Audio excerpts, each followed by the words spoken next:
देश की ताकत तीनों है महान, जवान किसान और जनता महान। राहुल गांधी की वापसी लुटियंस जोन में। सुनहरी बाग में नई सियासी दस्तक। नेता प्रतिपक्ष को मिला वीआईपी बंगला। 55वें जन्मदिन पर शिफ्टिंग शुरू। जो तुगलक रोड छूटा था, अब सुनहरी बाग में फिर सियासत का नया केंद्र बनेगा। संघर्ष से सम्मान तक का नया अध्याय। 2023 में एक अदालती फैसले से संसद और सरकारी बंगला गंवाने वाले राहुल गांधी अब 2025 में नेता प्रतिपक्ष की हैसियत से लुटियंस जोन में वापसी कर रहे हैं। ये सिर्फ एक स्थानांतरण नहीं, बल्कि राजनीतिक पुनरावर्तन का प्रतीक है।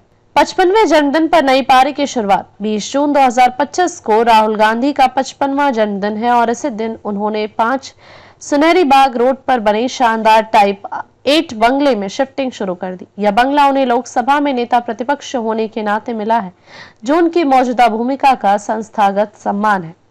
बंगले की खासियत सिर्फ मकान नहीं, विपक्ष की नई चौपाल।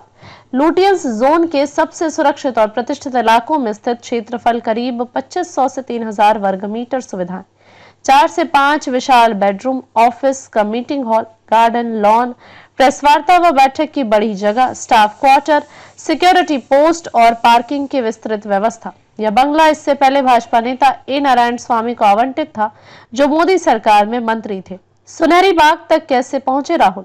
एक राजनीतिक फ्लैशबैक। मार्च 2023 एक विवादास्पद मानहानि केस में राहुल को 2 साल की सजा और अगले ही दिन लोकसभा सदस्यता रद्द।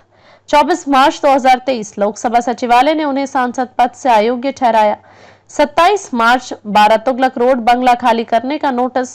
28 मार्च राहुल ने नम्रता से आदेश स्वीकार किया और बंगला छोड़ने की सहमति दी। 2024 में सुप्रीम कोर्ट से राहत, फिर वायनाड उपचुनाव जीतकर संसद में वापसी। 2024 लोकसभा चुनाव में कांग्रेस के प्रदर्शन के चलते राहुल को मिला था नेता प्रतिपक्ष का दर्जा। राजनीतिक संदेश, बंगला नहीं, विचारधारा की वापसी। राहुल गांधी का सुनहरी बाग रोड शिफ्ट होना प्रतीक है उस राजनीतिक सम्मान की पुनः स्थापना का, जो 2023 में उनके साथ हुए घटनाक्रमों के कारण क्षणिक रूप से बाधित हुआ था। कांग्रेस के अंदरूनी सूत्रों के मुताबिक यह बंगला आने वाले विपक्षी रणनीति केंद्र का रूप ले सकता है। यह बंगला सिर्फ रहने के लिए नहीं, विचार विमर्श, रणनीति और बदलाव की प्रयोगशाला बनेगा। कांग्रेस के एक वरिष्ठ नेता। 10 जनपद ने सुनहरी बाग परिवार के साथ से स्वतंत्र भूमिका तक। अब तक राहुल गांधी 10 जनपद यानी अपनी मां सोनिया गांधी के आवास में रह रहे थे, लेकिन अब वह अपने अलग और संवैधानिक रूप से मान्य सरकारी आवास में शिफ्ट होकर स्वतंत्र और नेतृत्वकारी भूमिका में लौटते दिख रहे हैं। 2024 के बाद कांग्रेस और राहुल बदला हुआ परिदृश्य। 2024 लोकसभा चुनाव में कांग्रेस ने सीटें बढ़ाई। इंडी गठबंधन की मजबूत उपस्थिति। संसद में अब राहुल सिर्फ सांसद नहीं, विपक्ष की सामूहिक आवाज है।